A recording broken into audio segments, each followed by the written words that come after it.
Olá pessoal, vamos dar continuidade ao nosso estudo sobre a história da filosofia, estudando hoje os tópicos da filosofia moderna. Desenvolveremos os seguintes pontos. Primeiro, o contexto, entender o contexto do surgimento da filosofia moderna. Depois estudaremos algumas linhas de pensamento da filosofia moderna, que são o racionalismo de René Descartes, o empirismo de John Locke e o iluminismo tendo como representante Immanuel Kant. Claro, cada uma dessas linhas de pensamento tem diversos outros filósofos. No entanto, devido ao nosso tempo, vamos enfatizar apenas estes aqui.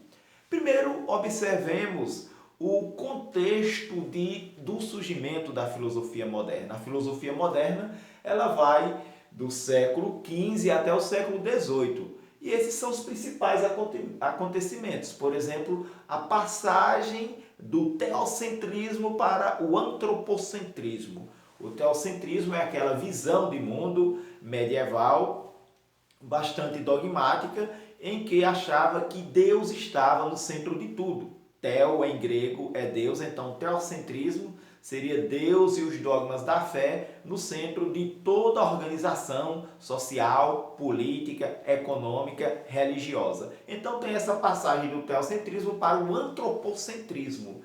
Na modernidade é o homem, a pessoa, o sujeito que está no centro das discussões.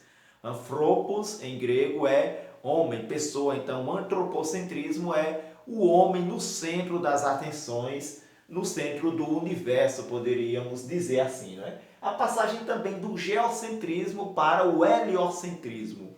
A teoria geocêntrica pensava que a Terra fosse o centro do universo e então com Copérnico e Galileu ganha espaço a teoria heliocêntrica. Portanto, tem essa passagem do geocentrismo que vem já desde a teoria de Ptolomeu e Aristóteles, é reforçada na Idade Média, essa visão geocêntrica, porque uma vez que o homem seria o ápice da criação, deveria estar no centro do universo.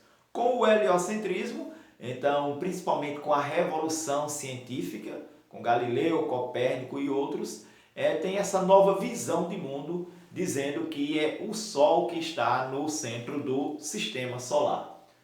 Também aí, do ponto de vista econômico, a passagem do feudalismo para o capitalismo, principalmente com a nova classe social, a burguesia, as grandes navegações, tem essa passagem para o sistema capitalista, ali no seu início.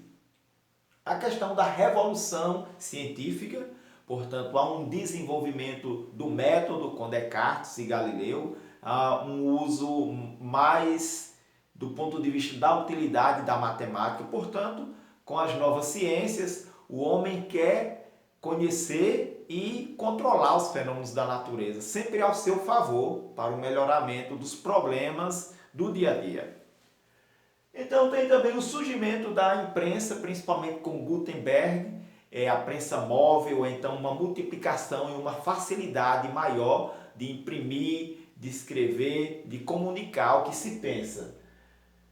Tem aqui o surgimento do capitalismo, nós já falamos. Outro ponto importante do início da modernidade é a reforma protestante. Já no final da Idade Média, filósofos como Marcílio de Pádua, Guilherme de Ockham e outros já teorizavam essa separação de Estado e Igreja e deixavam ali algumas ideias que foram usadas na reforma protestante. É também o fim da Idade Média, é a época que começa a surgir o humanismo. Estudiosos e filósofos vão pegar as teorias gregas antigas e fazer uma remodelagem. E também o Renascimento, principalmente com Dante, Petrarca e Boccaccio, os três grandes poetas ali do Renascimento italiano. Vamos então entender um pouco do racionalismo com René Descartes, considerado o pai da filosofia moderna. Então, Descartes é um filósofo francês, principalmente com essa obra aqui, o Discurso do Método, né? Uma das obras fundamentais de Descartes. Ele explica o seu racionalismo. A primeira grande teoria de Descartes é a questão da dúvida. Então Descartes quer duvidar de tudo, duvidar da tradição, duvidar do passado medieval, para construir o novo, uma nova filosofia. E nessa dúvida ele diz, eu devo duvidar de tudo, duvidar até do corpo, da matéria. Ele de repente ele diz, só tem uma coisa que eu não posso duvidar, que eu penso. Portanto, cogito ergo sum. Penso, logo existo. Então, o pensamento, a racionalidade é o fundamento do racionalismo cartesiano. Ele, claro, cria essa teoria dualista, essa separação entre corpo e razão. Ele chama de res cogitans, a substância pensante. Essa substância que é o fundamento do racionalismo de René Descartes. É claro que Descartes vem daquela linha de Platão, das ideias inatas, de que o conhecimento ele é natural. No caso de Descartes, algumas ideias são inatas, e o que a pessoa faz é descobrir aquela ideia inata que já tem dentro dele. E em Descartes são apenas algumas ideias inatas, como a ideia de mundo, a ideia de Deus. E tem a resistência, que é a matéria. Portanto, o ser humano ele é complexo porque é constituído de racionalidade e de um corpo material. Mas para Descartes, deve-se duvidar inclusive do corpo, só não pode duvidar que pensa, né? Em Descartes é muito importante a questão do método. O método ele é mais elaborado com Descartes e com Galileu, porque a pesquisa vai depender da sua metodologia. Método vem da palavra grega rhodos, que é caminho, caminho, percurso. Por isso que existe aí a palavra na nossa língua portuguesa, rodoviária, rodovia.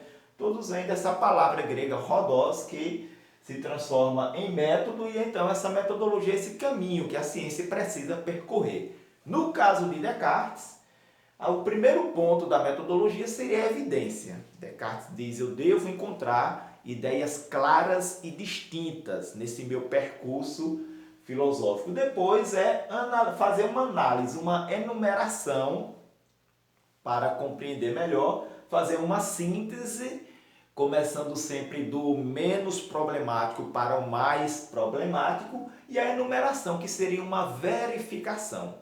Então esse é o racionalismo de Cartésio, de René Descartes, que tanto influenciou a filosofia moderna e continua influenciando até hoje a questão da metodologia e da pesquisa científica. Em seguida vem o empirismo, aqui representado por John Locke, mas tem tantos outros filósofos empiristas ingleses. Então, John Locke ele é o contrário da filosofia de Descartes. John Locke acha que principalmente o conhecimento, vejamos que esses filósofos estão se ocupando principalmente da questão do conhecimento, da relação entre o objeto que deve ser conhecido e o sujeito que conhece. Qual é a fonte do conhecimento? Onde está o conhecimento?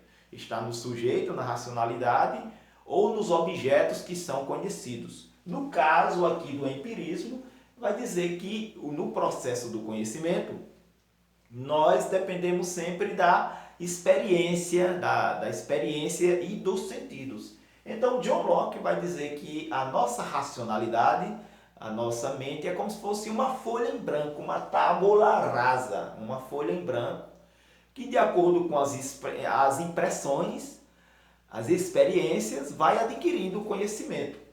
Então, no processo do conhecimento, ele coloca esses dois pontos. A primeira parte é a sensação e depois a reflexão. A sensação é aquele momento em que se acolhe as ideias primárias, por exemplo, a ideia de solidez, de movimento, que não depende de nós. São ideias mais objetivas. E as secundárias, que são mais subjetivas, por exemplo, a cor, o odor, o sabor, tudo isso depende da experiência que cada um faz.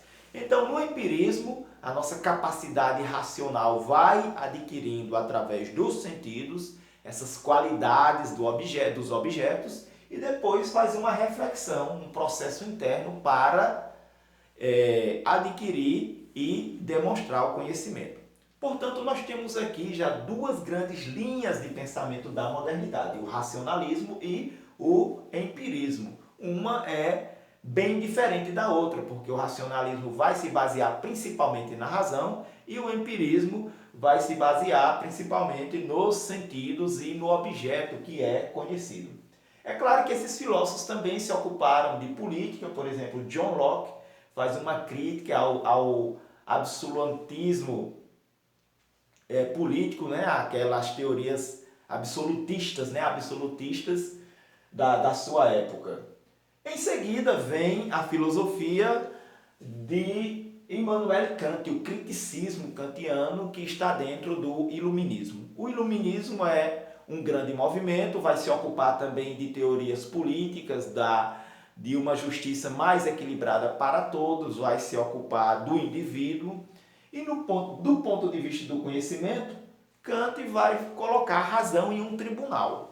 É o criticismo kantiano. Ele vai procurar fazer uma síntese entre racionalismo e empirismo.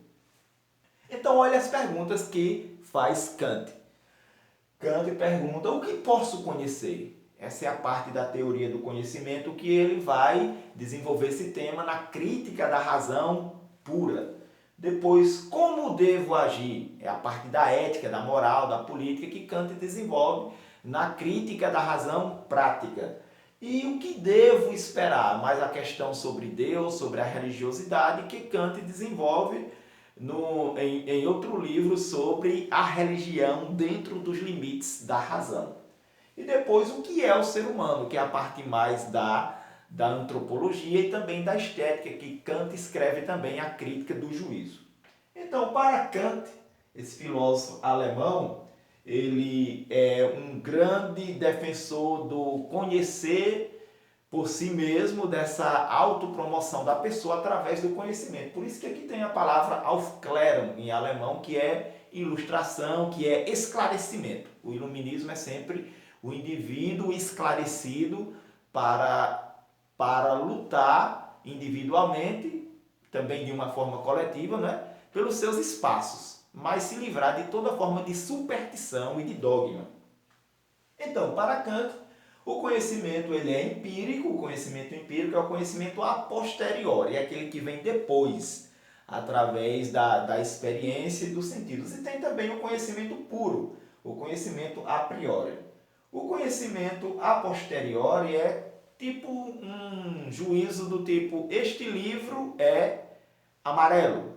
Então essa é uma forma de juízo que vai depender daquela experiência, de ver que aquele livro ali é amarelo. O conhecimento a priori é aquele que, de alguma forma, ele é, como diz ali, puro, né? Seria como disséssemos assim, duas paralelas, elas nunca vão se encontrar, duas paralelas retas, né? Nunca vão se encontrar em um ponto no espaço. Cada uma vai tomando a sua direção. Então essa forma de juízo é um juízo que não precisa da experiência para formularmos. Então Kant diz que tem o juízo sintético e o juízo analítico. O juízo analítico no processo do conhecimento é aquele que não acrescenta nada de novo ao predicado. Seria como disséssemos: um quadrado tem 4 lados, ou seria como dizer: o círculo é redondo. Então, círculo ele vai ser sempre redondo. O predicado não acrescenta nada de novo no sujeito. E o juízo sintético é aquele que acrescenta algo de novo ao sujeito, como aquele que nós dissemos, né? Este livro aqui é amarelo. É um atributo daquele livro, nem todo livro tem a mesma cor. Então essas, de modo assim bem resumido, são algumas das grandes linhas do pensamento moderno. Não tem como estudarmos todas nesse nosso curto tempo, mas fica aqui essa visão geral, principalmente do racionalismo, do empirismo e do iluminismo. Vamos concluir por aqui. Obrigado.